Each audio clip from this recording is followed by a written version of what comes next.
Dr. Khoo, it would be wonderful to hear a little bit about you personally. Where are you from? I was born in Malaysia. Well, this had to do with my father's work. What he did was, at that time, he would clear rainforests to plant palm oil plantations.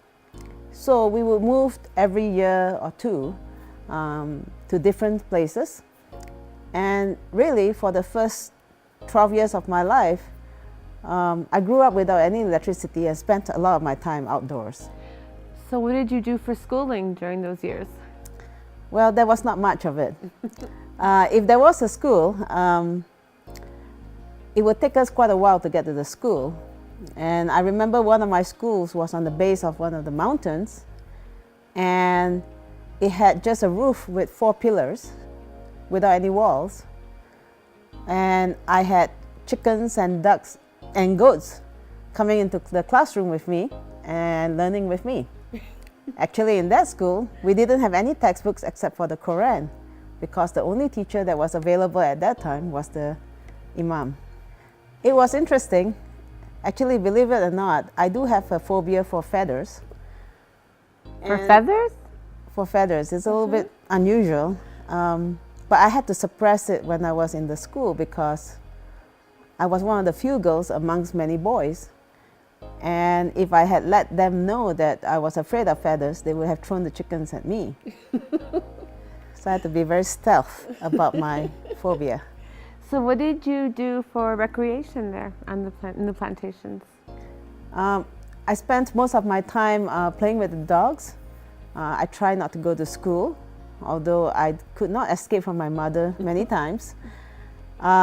We did quite a little bit of hunting as well, because when you are clearing the forest, there were certain times that you may have pests that come to, interrupt the operations of the plantations. And if it is significant, we will hunt down the animal that is creating damage. Wow. So what did you do after that, the first 12 years? Then what?